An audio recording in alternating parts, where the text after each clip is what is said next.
समाजाचं दमदार प्रतिबिंब म्हणजे साप्ताहिक जोमदार।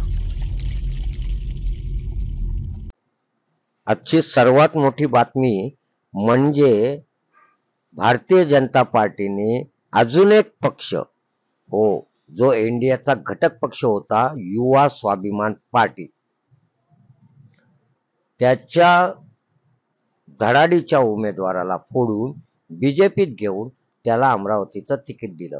हो, म्हणजे एनडीएचा घटक असलेल्या पक्षाला जागा सोडण्याऐवजी तो पक्ष फोडून नवनीत राणा यांना आपल्या पक्षात घेणं म्हणजे पक्ष फोडणंच असं म्हणावं लागेल। आपल्याला काय वाटतं मित्रांनो? व्हिडिओ आवडला तर व्हिडिओला लाईक, शेअर आणि चॅनलला सबस्क्राईब करायला विसरू नका। मित्रांनो, अजूनही आमचं चॅनल आपण सबस्क्राईब केलं नसेल तर नक्की करा।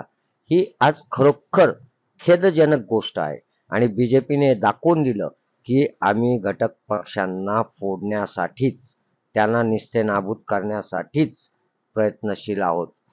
मला सांगा, एनडीएचा घटक पक्ष असताना, नवनीत राणा यांना विरोध होत असताना सुद्धा एनडीएचा घटक त्यांना एक जागा सोडण्यास काय हरकत होती? पण तसे झाले नाही।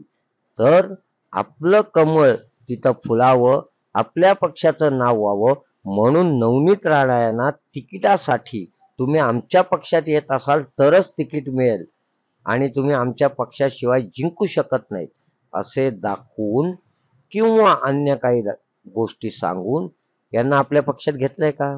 जर तसं असेल तर बीजेपीने हा पक्ष फोडला हे म्हणणं योग्य नाही का?